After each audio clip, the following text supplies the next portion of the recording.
जनकपुर में एक ब्राह्मण दंपति वास करते थे।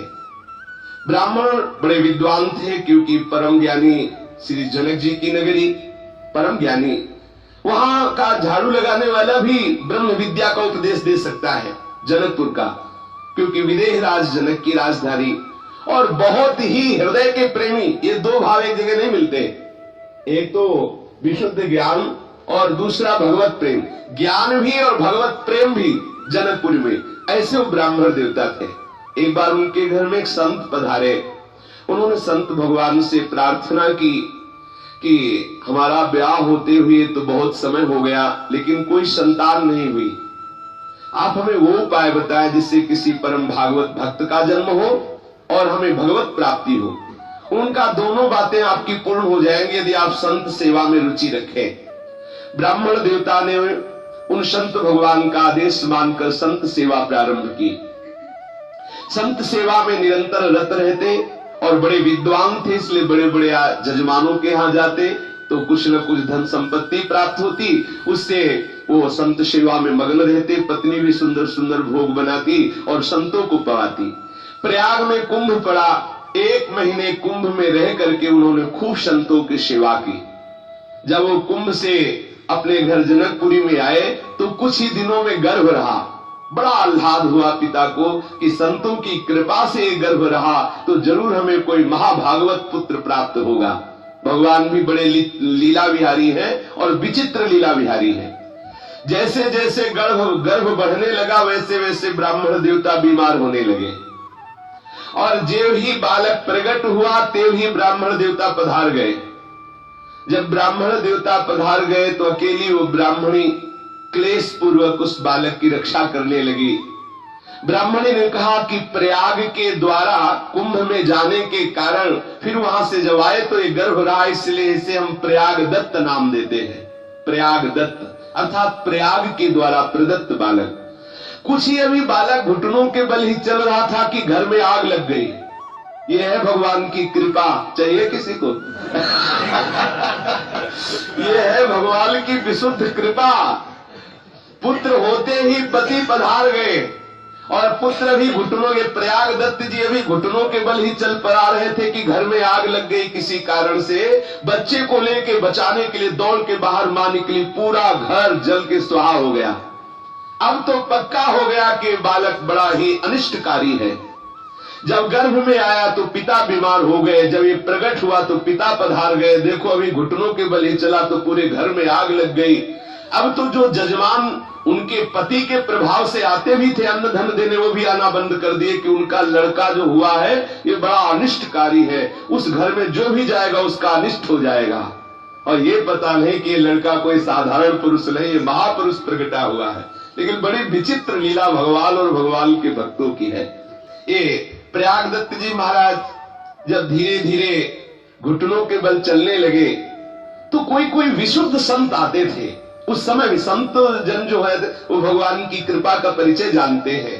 प्रिया प्रीतम के प्रेम में छके हुए, प्रिया प्रीतम के चरणारविंद के मद से उन्मत्त हुए, आंखों से प्रेम अश्रु रूपी पुष्प उनके चरणों में चढ़ाते हुए ये उन्मत्त होकर भूमि को पावन करते हुए भ्रमण करते रहते हैं। ऐसे महात्मा जन ही कभी कभी इन ब्राह्मणी के घर आते। हालत ये स्थिति हो गई कि ठीक से पेट भरने की भी व्यवस्था नहीं रह गई, क्योंकि वही छोटा सा बालक प्रयाग दत्त, कोई जजमान आते नहीं। पंडित जी तो प्रभावशाली थे, जिनके प्रभाव से धन संपत्ति जजमान लोग देते थे। बड़े कष्टपूर्ण जीवन बीतने लगा। किसी भी तरह वो मांग करके कैसे भी, कोई कोई उदार ऐसे थे कि दे देते थे, जिससे बच्चे का पोषण और अपना पोषण करते थे। भगवान श्री कृष्ण की अद्भुत महिमा वही भगवान श्री राम के रूप में है, कोई दूसरे नहीं है।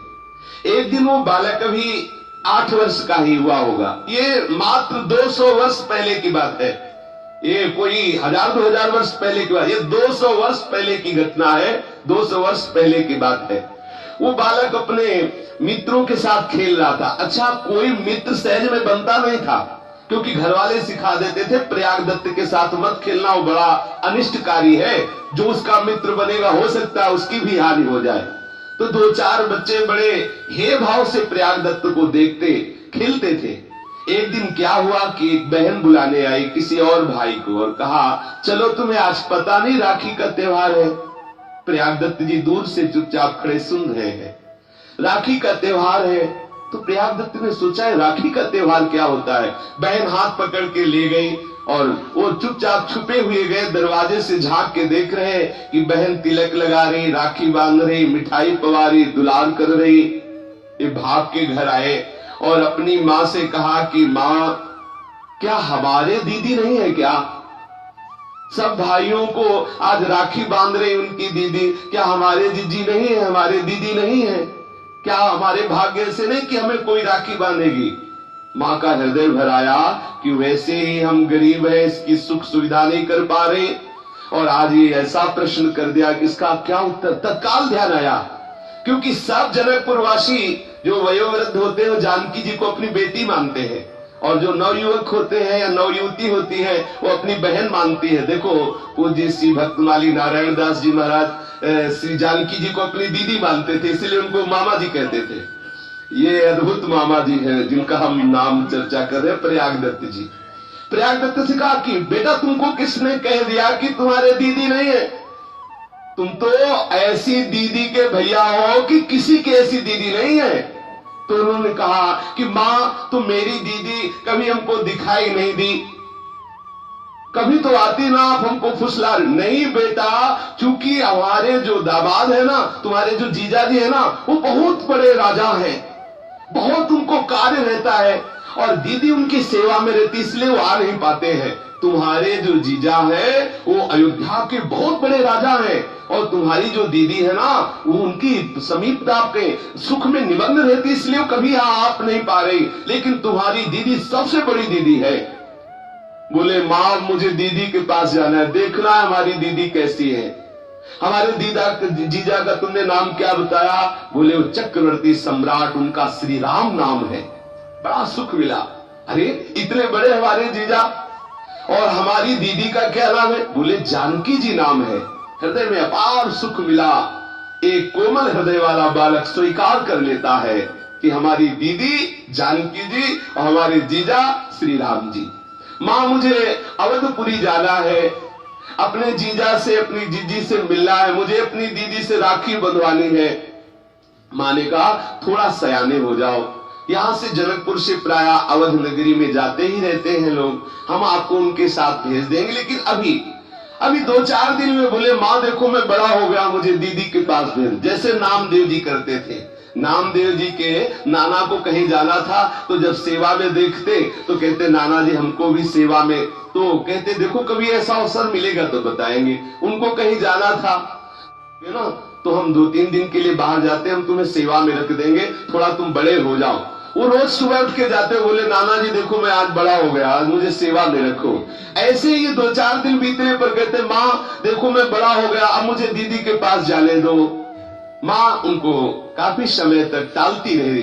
एक दिन देखा कि वो बिरज गए, बालक ही तो थे, कैसे महाभाग। यही है संतों की कृपा का फल, यही है संतों की सेवा का फल।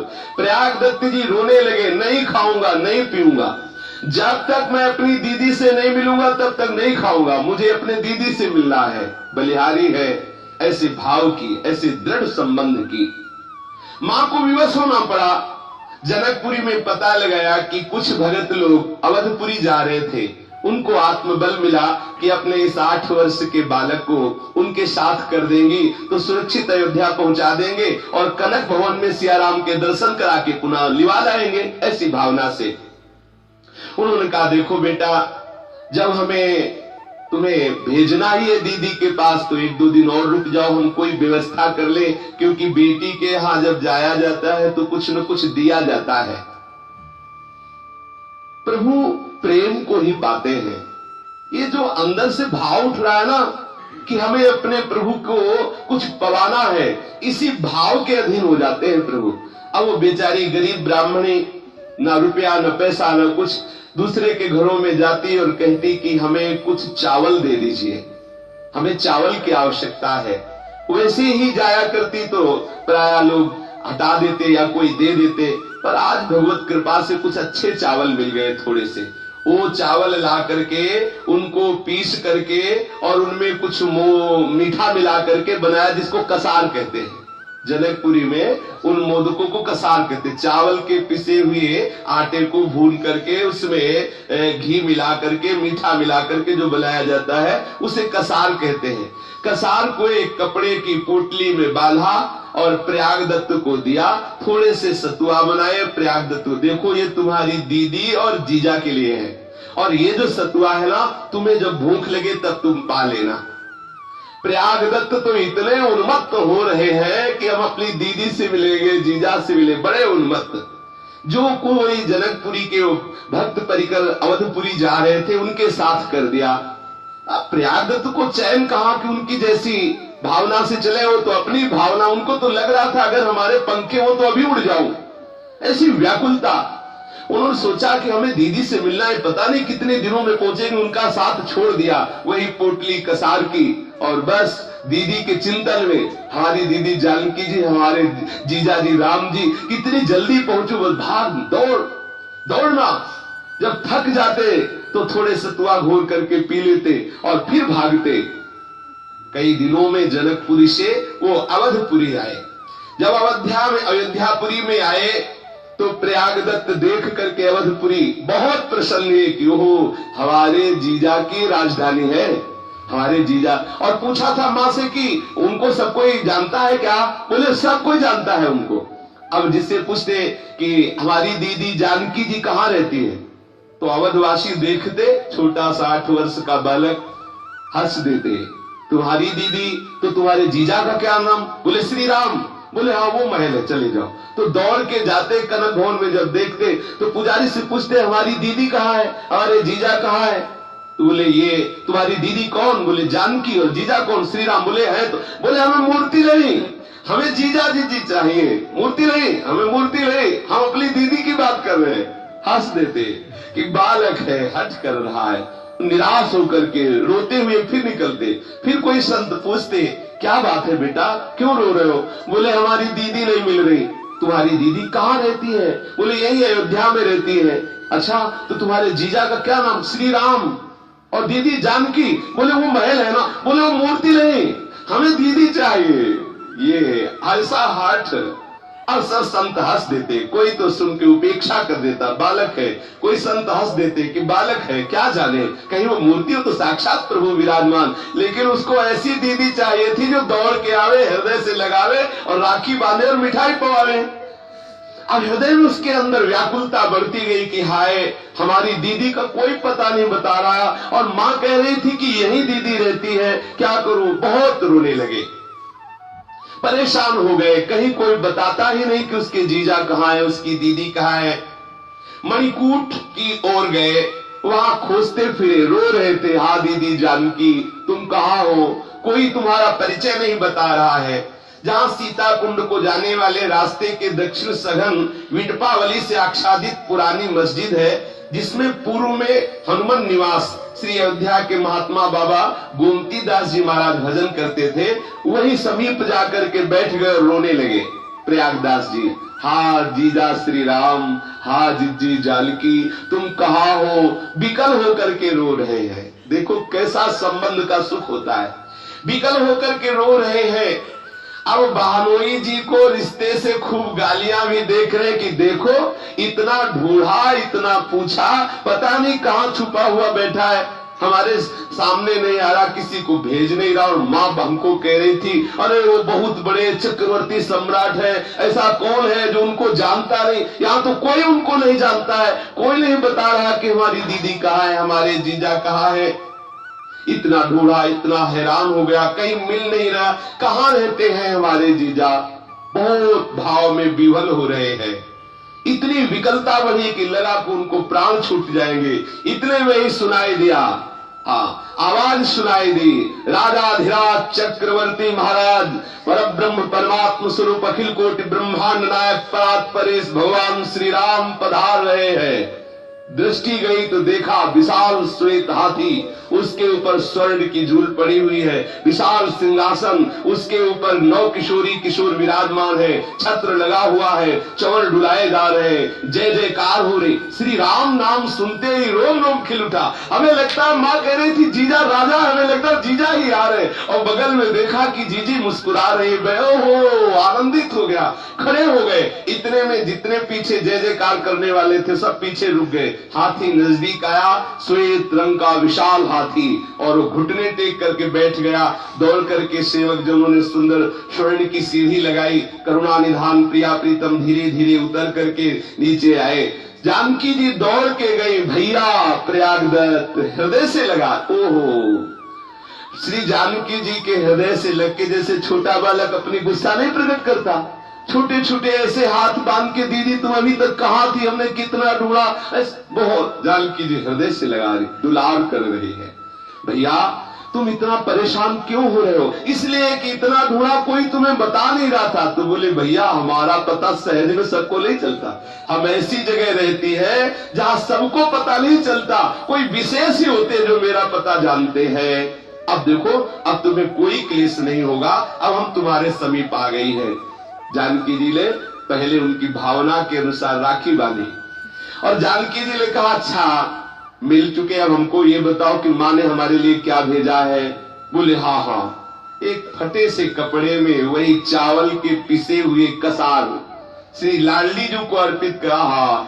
लाडली जी ने अपने कर कमल से लिया और प्रभु को पहले पवाया, और फिर आप पाया, और फिर अपने भैया प्रयागदत्त को पवाया। ओहो, जेव ही प्रियाजू और प्रीतम जू का उच्छिष्टामृत मिला, रोम रोम आनंद से भर गया, अश्रुओं की धार बहने लगी, पूर्ण विद्या का नाश होकर चिदानंद तत्व में स्थिति हो गई।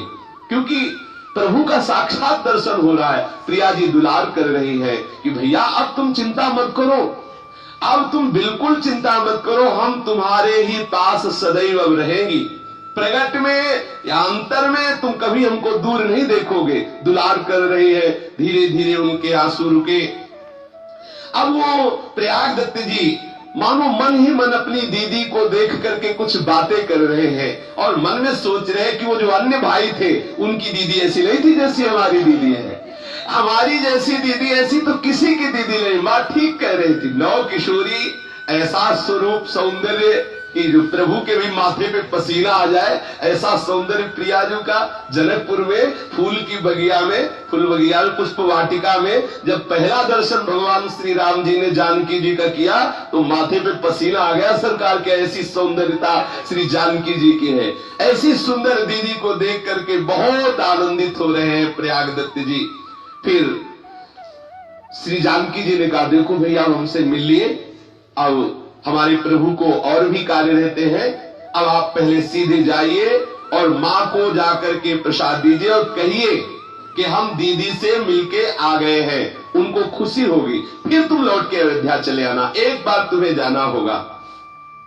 इतना कहकर श्री जानकी जी अपने प्रभु श्री राम के साथ उस सुंदर हाथी पे सवार हुई। प्रयागदास जी ने देखा हाथी चला गया, मूर्छित होकर गिर पड़े। फिर अंदर से अब वो मूर्छा विरह की नहीं है, आनंद की है। आंखों से अश्रु झर रहे। प्रगट में तो देखा चले गए, लेकिन रोम रोम में रम गए। हृदय का कोई ऐसा कोना नहीं जहां उनके जीजा जीजी न बैठे हो। हर जगह उनको अपने प्रिया प्रीतम, अपने बहन बहनोई दिखाई दे रहे हैं। अब तो ये ध्यान में विवल होकर वाणी रुद्ध हो गई, नेत्रों से अश्रु प्रवाह हो रहा है, और 24 घंटे मूर्छा की अवस्था में है। 24 घंटे बेहोश पड़े रहे वही। दूसरे दिन जब प्रातः काल हुआ, शीतल मंद सुगंध वायु फैली, तो उनके हृदय में कुछ शीतलता पहुंच रही। उधर एक महान संत निकल रहे थे। उन्होंने देखा है सुंदर सुगौर सुकुमार अवस्था को प्राप्त बालक कैसा बेशुद्ध होकर, कैसा विचकित होकर के रो रहा है, कैसे पड़ा है। निकट जाकर के जब देखा तो इतने भागवतिक परमाणु, क्योंकि अब ऐसे थोड़ी भगवत साक्षात्कार किए हुए महापुरुष है प्रयागदत्त जी। रोम रोम खड़ा हो गया उन संत भगवान का। स्पर्श किया तो उनके भी आनंद के अश्रु बहने लगे। पूछा क्या बात है, क्या परेशानी तुम्हें है, क्यों रो रहे हो? यद्यपि वो ठीक से बोल नहीं पा रहे थे, इतना प्रेम से कंठ अवरुद्ध था, आंखों से आंसू बहकर कपोलों को भिगो रही थी, वो बोल नहीं पा रहे थे। फिर भी धीरे धीरे कुछ बोलने का प्रयास कर रहे थे। महात्मा जी ने उनका हाथ पकड़ा और कहा, चलो हम जिस गुफा में रहते हैं वहां आप आराम से बैठो, फिर बातें होंगी। गुफा में ले गए, प्रयागदत्त को वहां विराजमान किया, मुंह धोया, सुंदर जल पिलाया, सावधान करते हुए पूछा, क्या हो क्या गया। जब पूछा तो फिर रो पड़े प्रयागदत्त जी, और रोते हुए बता रहे, जो ही ये बात सुनी कि अरे इनका श्री जानकी जी के प्रति दीदी भाव, प्रभु के प्रति जीजा भाव, और ऐसे मिलन हुआ, और महात्मा का हृदय इतना आर्द्र हो गया, द्रवित हो गया, आंखों से अश्रु बह रहे हैं। प्रयागदत्त के भी आंखों से अश्रु बह रहे और महात्मा जी के भी आंखों से अश्रु बह रहे। कुछ देर तक कोई नहीं बोल पा रहा, ना महात्मा जी बोल पा रहे हैं, ना प्रयागदत्त जी बोल पा रहे। को किछु कही न को किछु पूछा, प्रेम भरा मन निज गति छूछा। अपार आनंद में दोनों महापुरुष डूब रहे हैं। थोड़ी देर के बाद महात्मा जी भगवत स्मरण करते हुए अपने को सावधान किया और प्रयागदत्त जी से कहा कि आप जैसा महाभाग्यवान हमें लगता है इस भूतल पर कोई नहीं होगा, जिसको स्वयं महामहिमामयी श्री जानकी जी दुलार करके अपना भैया कह के हृदय से लगाया। हम सब जानकी को मां मानते हैं, प्रभु को पिता मानते हैं। आज से तो हमारे मामा जी हुए हैं, क्योंकि जानकी जी के भाई कौन होंगे? जो जानकी जी हमारी माँ के भाई कौन होते? मामा होते, छोटे से मामा जी। और जानकी जी के संबंध से उन महात्मा जी ने उनको कहा कि प्रयागदत्त जी आप तो महान भाग्यशाली हैं, त्रिभुवन में आप जैसा कोई भाग्य वाला नहीं है। घड़ी रात गई, बातें सियाराम जी की ही चल रही थी। इतने में देखा बड़ी सुंदरी सुंदरी कुछ नौ किशोरी आई और उन्होंने कहा, लो ये कुछ भोग प्रसाद है, 2 थाल स्वर्ण की थी, इनको पाओ, आज हमारे घर में कोई उत्सव था, उसी का हम प्रसाद लेके आए हैं। महात्मा जी ने समझा कि किसी अयोध्या में किसी घर में उत्सव हुआ होगा तो कोई प्रसाद, और वो थालें जो थी बड़े बड़े पत्तों से ऊपर से ढकी हुई और नीचे भी पत्तल बिछाकर सामग्री रखी गई थी।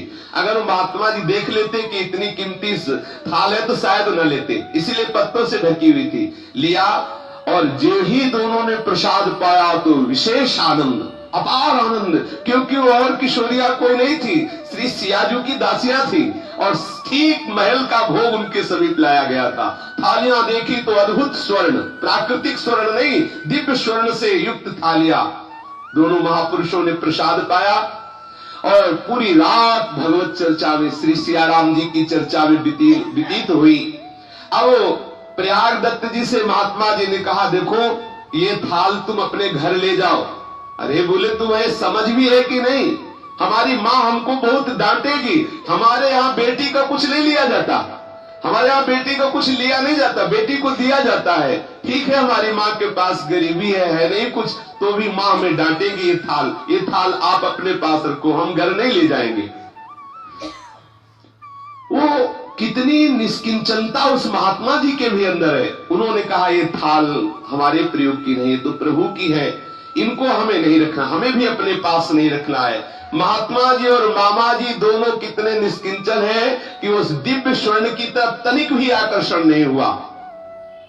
सहृदय मामा जी और सहृदय महात्मा जी दोनों एक दूसरे के नेत्र में नेत्र मिलाए हुए थोड़ी देर डूबे रहे श्री प्रिया प्रीतम के चिंतन में, लोकोत्तर प्रेम का रसास्वादन कर रहे हैं। दोनों के शरीर दिव्य हो रहे हैं क्योंकि दिव्य प्रसाद पाया है। सारा श्रम दोनों का, जन्म जन्मांतरों का जो भटकने का था, खत्म हो चुका है। अपार आनंद में दोनों निमग्न हैं। प्रातः काल प्रयागदत्त जी विदा होने के लिए आगे प्रणाम किया महात्मा जी को। महात्मा जी ने मामा जी को हृदय से लगाया। वहां से प्रयागदत्त जी अंदर ही अंदर अपनी दीदी का चिंतन करते हुए, जीजा का चिंतन करते हुए प्रयागदत्त जी ने अयोध्या को प्रणाम किया और जनकपुरी की तरफ प्रस्थान किया। और महात्मा जी ने उन स्वर्ण की थालों को लेकर गणेश कुंड में डाल दिया कि हमको प्रभु का प्रेम चाहिए, ये प्रभु का वैभव नहीं चाहिए। अपनी दीदी और जीजा की भावना में मस्त प्रयागदास जी जनकपुरी पहुंचे। माता ने देखा कि प्रयागदास जी के रोम रोम से तेज प्रकट हो रहा है, समझ गई कि हमें लगता है मुझ गरीबिनी के ऊपर अपार कृपा की जानकी महारानी ने। हमारे बेटे को बहन के भाव की पुष्ट करने के लिए हमें लगता है जरूर वो आई और सुख प्रदान किया। प्रयाग दत्त जी दौड़ के गए, माता जी को प्रणाम किया और सब हाल सुनाया, जैसा उन्होंने देखा, जैसा जानकी जी ने कहा, जैसा उनको प्यार सुन करके माता के अश्रु बहने लगे। चकित हो गई, महा आनंद का अनुभव होने लगा। हृदय तल में एक प्रबल उन्माद प्रकट हो गया, क्योंकि यही ऐसा अद्भुत रस है, अद्भुत रस ऐसा है। करुणा का स्रोत फूट निकल पड़ा और चिल्ला चिल्ला के रोने लगी, हे करुणामयी जानकी जी, आज आपने निर्वाह कर लिया मुझ गरीबिनी का। चिल्ला चिल्ला के रो रही है, बहुत दुलार से अपने प्रयाग दत्त जी को रखने लगी। अभी 1 साल भी नहीं बीता था कि माता का हृदय जो श्री जानकी जी के प्रेम में डूब गया था, शरीर की सामर्थ्य नहीं कि इस प्रेम को झेल सके, इसीलिए धीरे धीरे थोड़ा थोड़ा अनुराग रस देते हैं प्रभु। एकदम दे दे तो फट जाए हृदय, हृदय की सामर्थ्य नहीं कि अपार प्रेम समुद्र को झेल सके। शरीर रुग्ण होने लगा। 1 साल में ही श्री प्रयाग दत्त की माता जी पधार गई। अब प्रयाग दत्त जी अकेले रह गए, घर में और कोई था नहीं, वैराग्य हृदय में था ही, किसी विषयों के प्रति अनुराग था नहीं। अब हृदय में एक व्याकुलता होने लगी कि जब मां ही नहीं है तो मुझे यहां रह के क्या करना है।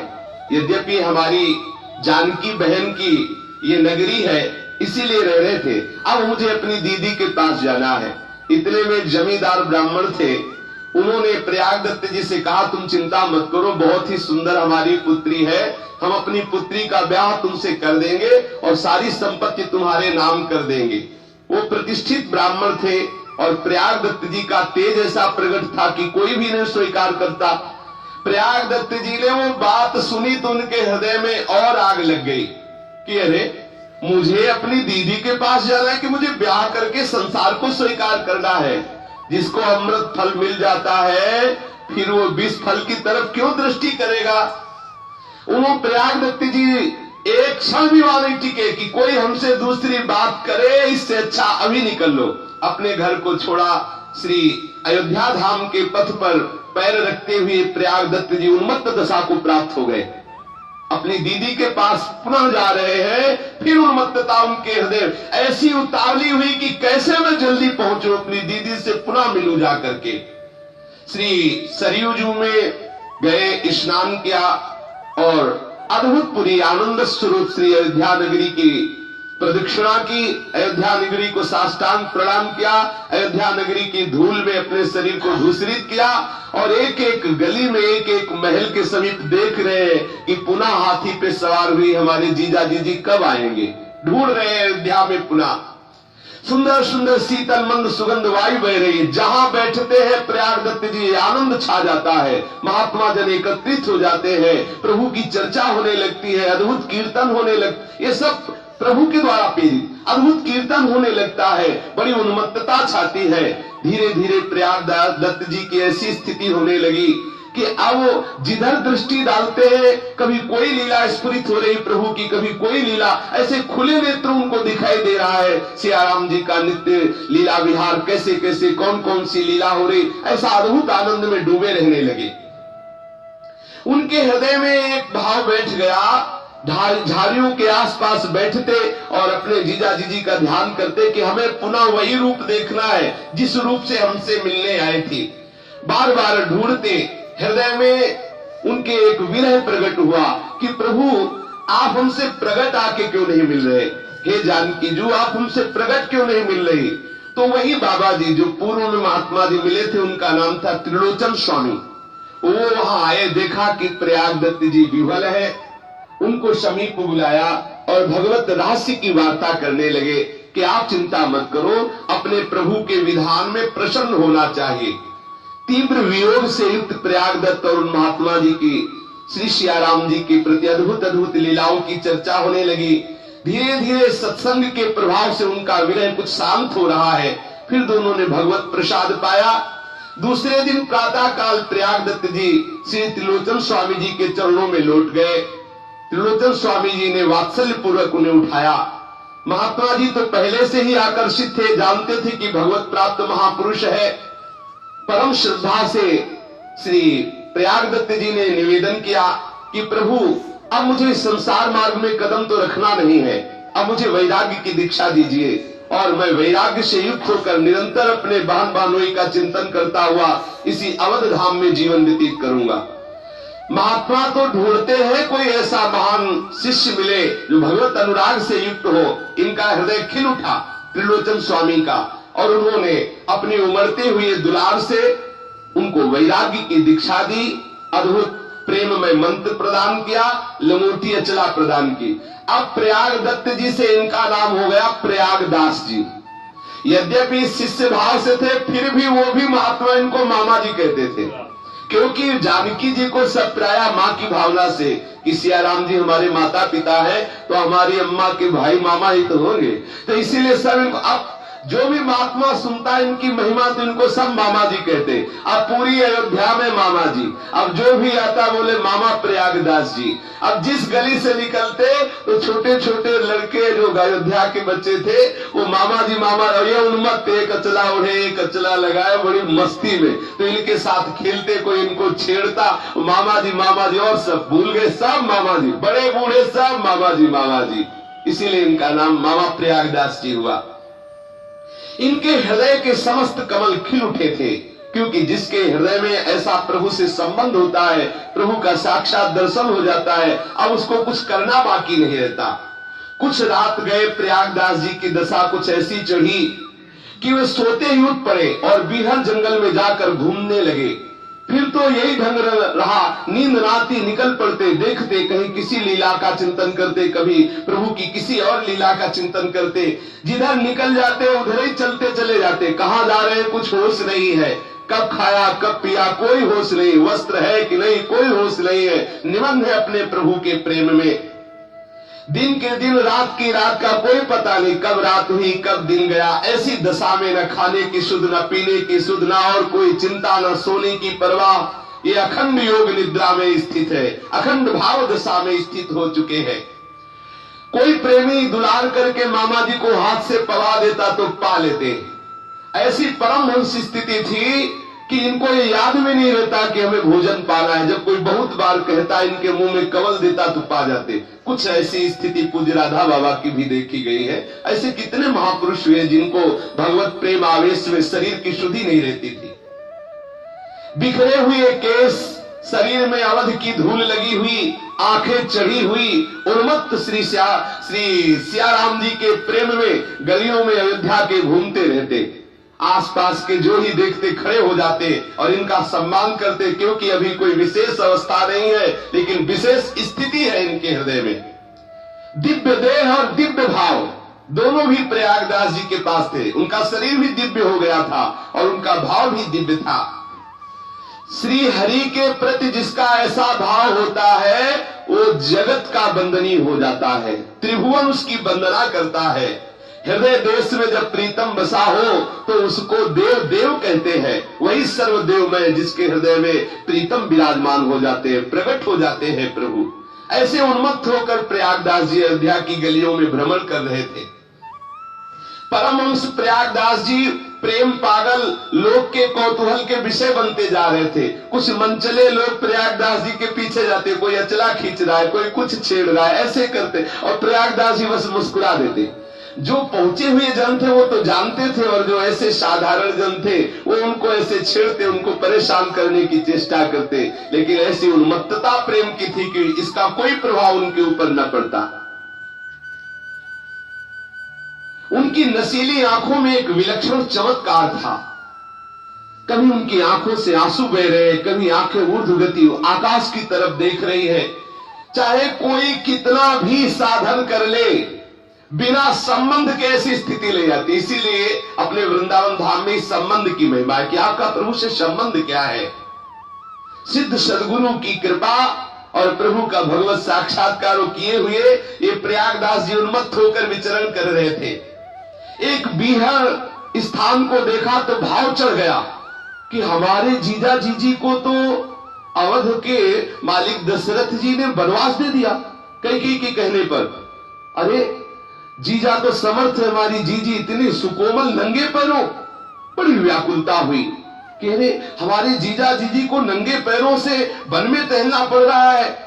अब जो भी आता तो इस भाव से देखते कि कोई भेंट चढ़ा दे, तो अब सिद्ध संत उनकी भावना के अनुसार भेंट चढ़ने लगी, बस भेंट अपने मोछा में बांधने लगे। जितने पैसे मिलते बड़े प्यार से बांधने लगे। जब लोगों ने देखा पैसे लेने लगे तो और चढ़ने लगे पैसे। काफी मात्रा में उन्होंने पैसे इकट्ठा किए। फिर उन्होंने 3 जोड़ी जूते बनवाए, 3 जोड़ी बढ़िया सुंदर जूते बनवाए, श्रृंगारित करके बढ़िया बढ़िया उनमें बूटे सजा करके सोने चांदी के ऐसे सुशोभित ऐसी पादुकाएं देखते ही सुख का अनुभव हो। 3 पादुकाओं की रचना करवाई, जितनी बढ़िया बन सकती थी उतनी बढ़िया बनवाई। फिर 3 सुंदर तोषक बनवाए और 3 सुंदर पलंग बनवाए, क्योंकि श्री लक्ष्मण जी और प्रभु श्री राम और उनकी बहन श्री जानकी जी तीनों वनवास में ना 3 जोड़ी जूते, 3 पलंग और 3 तकिया और गद्दा व्यवस्था की उस पैसों से।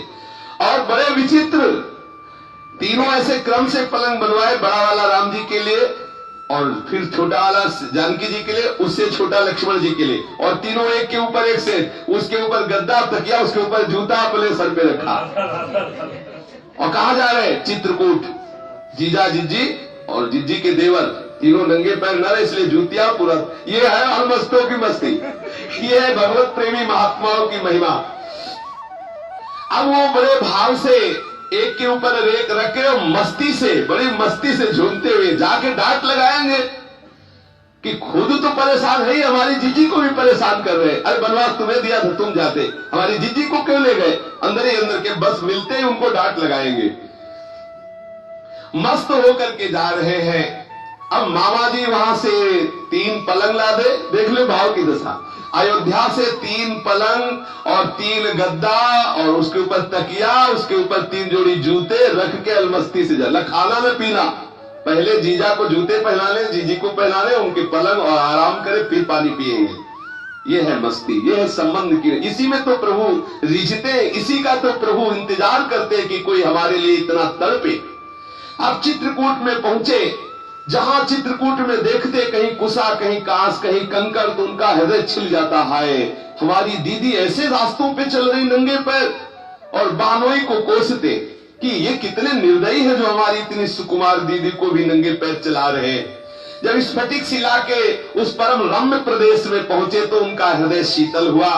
अब तीनों पलंग स्फटिक शिला के पास बिछाए, तकिया रखे, गद्दा बिछाए और जूती रख करके इंतजार कर रहे हैं कि जीजा और जीजी और उनके देवर जी यहाँ पधारे। बैठे इधर उधर देख रहे, जब देखा कि नहीं आ रहे तो सोचा कि शायद है कि हमें देख के सकुचा रहे हो, तो एक झाड़ी में जाके बैठ गए। प्रभु भाव को देखते हैं, वही वनवासी स्वरूप भगवान श्री राम का, वही लक्ष्मण जी का, वही जानकी जी। देखो कितनी भाव की दशा। पहले देखा राजाधिराज का स्वरूप, अब देखा वनवासी श्री राम, वनवासी श्री लक्ष्मण जी और जानकी जी। आंखों में आंसू, रोमकूप जो है खड़े हो गए देखते ही। भाग करके दौड़ के गए और कहा कि कहां था हमारी जीजी को लिए डोल रहे हो? देखो कितनी कैसी कठोर भूमि, कितने सुकोमल चरण। जानकी जी राम जी की तरफ देख रहे हैं, राम जी जानकी की डांट लगा रहे राम जी को कि आपको सोचना चाहिए ना कि चलो आप ठीक है, समर्थ हो, लेकिन क्या कमी थी वहां अयोध्या से आप इनको लिवा लाए? अरे आप बनवास जाते, हमारी दीदी को क्यों बनवास ले आए? चलो अच्छा बैठो, तीनों को पलंग पे बैठा रहा लगे। प्रभु जैसा वो प्रयागदास मामा जी कह रहे वैसे ही कर रहे, बैठे। चलो जानकी जी से कहा कि आप पहले अपने चरण लाओ। नहीं नहीं, पहले जीजा को पहनाया जाता है। अच्छा तो पादुका ली, पहले जीजा श्री राम को पहला। देखो कितने बड़े भाग्य। ये मत समझो कि कोई कथा हो रही 200 वर्ष पहले की बात। आज भी ऐसे कितने भक्त हैं जिनके साथ ऐसे प्रभु लीला विहार करते। मामा जी ने सुंदर पलंगों में अपने जीजा जी और लक्ष्मण जी को बैठाला, तीनों को पादुकाएं पहनाई और दूर हट करके देख रहे शोभा। कैसा वो वनवासी स्वरूप प्रभु का नव किशोर अवस्था है, करोड़ों काम मूर्छित हो जाए ऐसा स्वरूप है। नील सरोरु नीलमल नील नीलधर श्याम, आहा कैसा है तो प्रभु, कितना नव किशोर स्वरूप। और श्री जानकी जी अद्भुत सुंदरता का स्वरूप है। और लक्ष्मण जी को क्या कहला है, बड़ी उत्सुकता से आंखों में आंसू भरे हुए देख रहे हैं। मन में भाव आ रहा है कि अब बस हमारी यही सेवा रहेगी। जहां ये चलेंगे इनके साथ तीनों पलंग लाद के चलेंगे और शयन इसी में करवाएंगे इनको। बस हम तो इनके साथ रहेंगे पलंग लेकर, और इनको डांटेंगे कि तुम जूता के बिना नहीं चल सकते, पादुका पहननी पड़ेगी तुमको, और पलंग ले चलेंगे वहीं बिछाएंगे इनको रखे, और हम सुंदर सुंदर फल लाएंगे इनको पवाएंगे। बड़ा हृदय में आनंद उमड़ रहा है, विह्वलता हो रही है। प्रभु बोले देखो भाई, हमें वनवास मिला है इसलिए हम तुम्हारे पलंग पे रोज नहीं सो सकते, वो तो हम तुम्हारी इच्छा पूर्ति के लिए अभी बैठ गए, अब तुम पलंग में तुम सोया करो, हम पलंग में। और बोले पादुका, बोले पादुका भी नहीं पहन सकते, पिता का ऐसा आदेश है कि वनवास में पादुका नहीं पहनना और वनवास में पलंग पे नहीं सोना, इसलिए हम तुम्हारे इनको स्वीकार कर लिया है, पर अब 14 वर्ष के बाद ही पर शयन करेंगे। तुम ऐसा करो, तुम इनमें शयन किया करो, तुम चिंता मत करो। जानकी जी ने कहा तुम चिंता मत करो, हम बड़े सुख से हैं, ये जितने वनवासी जन सब हमारी सेवा करते हैं, और ये तुम्हारे जो जीजाई जी है ना, ये हमें बहुत सुख देते हैं, इनके समीप रहने मात्र से हमें महासुख की प्राप्ति होती है। तुम ऐसा मत सोचो कि इनके संग रहने से हमें कष्ट मिल रहा है। प्रयागराज जी ने कहा कि तुम तीनों जो है एक ही बात रख रहे हो, हमारी तरफ तो कुछ सोचो ना। तो लक्ष्मण जी ने कहा कि अगर हमको ले चलो तो चलो। उनका हाँ ठीक है, आपको भी ले चलेंगे। तो लक्ष्मण जी ने कहा चलते तो, पर प्रभु चले तो चल। बोले देखो अभी मजाक कर रहे हो हमसे, पहले कह रहे हम चले। प्रभु ने कहा आप जाओ, एक पलंग ले जाओ और जाकर के अयोध्या में रहो, मस्ती से इसी पलंग पे सो, चिंता मत करो, समय होते ही हम वापस चले आएंगे। ये अभी 200 वर्ष पहले, 200 वर्ष पहले की बात। अब क्या करते, जानकी जी का भी आदेश हो गया, तो जब दीदी का इशारा हो गया तो फिर वही सब खाट के ऊपर खाट और उसके ऊपर गद्दा फिर रखे। कितने अलमस्त महापुरुष है। फिर रख करके वहां से चले। अब विश्राम करने का भी उनके हृदय में भाव नहीं, क्योंकि वो तो भाव में डूबे हुए हैं। उल्टे पांव उनको लौटना पड़ा। प्रयागदास जी मन ही मन सोचते जा रहे हैं कि बड़ा विचित्र है हमारा बहनोई, बड़ा विचित्र है। अरे थोड़ी सी दया हम पे कर देता, कम से कम वो दोनों भाई वनवास चले जाते, हमारी दीदी को हमारे साथ कर देता तो हम अयोध्या लेकर के चले आते। बड़ा विचित्र है, कोई भी हमारी बात नहीं सुनता। इस घोर जंगल में हमारी दीदी को लेते चले जा रहे हैं। न जाने कैसे हमारी दीदी को कष्ट का अनुभव जितना जितना होता कैसे दूर होगा। बड़े नेमी बनते हैं, कहते पलंग में नहीं बैठेंगे। मुझे साथ नहीं लिया, कहते हमको किसी को साथ नहीं रखना है। लौटने की बात कही तो बड़े चतुरताई दिखा रहे कि हमको अपने पिता की आज्ञा पालन करनी है। कह रहे जंगल में बड़ा सुख है। अरे माना हरे भरे पेड़ पल्लव है, जब हमारी दीदी पंछियों को देखेंगी, हिरन को देखेंगी तब तो सुखी होंगी, लेकिन जब बाघ को देखेगी तब मन में सोच रहे, वापस तो हो रहे। बोले जब बाघ को देखेंगी तब। देखो कितने कुछ कहते हैं ये, इनको तो कुछ पता नहीं चलता। जहां सोने के महलों में सुंदर सुंदर सैया पे हमारी दीदी भोली भाली है, वहां शयन करती थी, अभी फुसला के ले आए और जंगलों में भटका रहे हैं।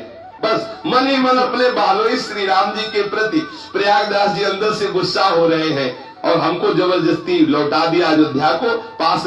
ये छोटा वाला भी बड़ा खोटा है, कह रहे था कि हम चलेंगे साथ, लेकिन वो भी हमारे साथ मजाक कर दिया और चले रहे।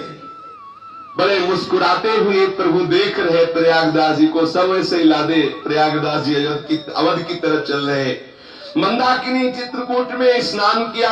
प्रयागदास जी ने पुनः अपना वो पलंग आदि को उठाया। अब वो पलंग थोड़ी है, फूल से भी कम वजन वाला, क्योंकि उसमें प्रभु विराजमान हो चुके हैं। वो चिदानंदमय है, आनंद स्वरूप है। अयोध्या की तरफ चले तो थोड़ा ही चले तो देखा अवध आ गई। तो उन्होंने कहा अभी तो नहा के हमने चित्रकूट में पलंग रखा, हमें लगता है कि हमें होश नहीं, राम कई दिन से चल रहे हैं और अवध आ गए सामने। जीजा जीजी की कृपा से चलना नहीं पड़ा, चित्रकूट से सीधे अवध धाम। कई दिनों तक वो ये बकते रहे अपने जीजा जी को। जो भी संत महात्मा मिलते बस उनसे यही शिकायत करते कि बड़े विचित्र है, बड़े कठोर है, हमारी दीदी को जंगल में भटका रहे हैं, ऐसा वैसा। और महात्मा जन सुन सुन करके आनंदित होते हैं कि मामा जी कितने महाभाग्य में स्थित, कितने महाभाग्यशाली है कि अपने श्री सियाराम जी के ऐसे प्रेम में उन्मत्त है। अब ये क्या करते हैं कि पलंग के ऊपर पलंग, पलंग के ऊपर पलंग, उस पे गद्दा बिछा के जैसे राजा महाराजा और क्या ठाठ से सोते। कभी कभी कोई महात्मा कहते कि प्रयागदास जी तुमने विरक्त भेष तो ले लिया, कुछ भजन वजन नहीं करते? मामा भांजे का कुछ लगता है ऐसा, कभी कभी कोई विरोध कर देते। तो प्रयागदास जी उस दिन जिस दिन विरोध किया संत ने, तो नीम के नीचे अपना वो पलंग के ऊपर पलंग ऐसे, और एक करवा रखते थे मिट्टी का जिसमें जल, उस पलंग के तीन पलंग के ऊपर तोसा गद्दा सब बिछा आराम से लेटे हुए थे। किसी महात्मा ने विरोध कर दिया कि प्रयागदास जी तुम विरक्त भेष ले लिए, कुछ भजन नहीं करते? तो बोले अरे तुम भजन की बात कर रहे हो, नीम के नीचे खाट बिछी है, खाट के नीचे करवा, प्रयागदास मस्ता सोवे राम लला का सरवा, प्रयागदास मस्ता सोवे राम लला का सर। अरे बोले पता है हम किसके साले हैं? बोले किसके? बोले श्री राम जी के। अब हमें भजन करना, और वास्तविक जिसका संबंध दृढ़ हो गया उसको भजन करना पड़ेगा। भगवत प्रसादी स्वरूप पलंग में बादशाह की तरह पड़े रहते, जब कोई बात करता है तो पता है हमारे जीजा चक्रवर्ती सम्राट श्री राम और हमारी बहन जानकी जी इसी ठसक में अयोध्या में पूरा आनंद मंगल करते हुए वो भगवान की नित्य साकेत धाम को गए और सदा सदा के लिए अपनी जीजा जी की सेवा में रत हो गए। श्री राधा वल्लभ लाल की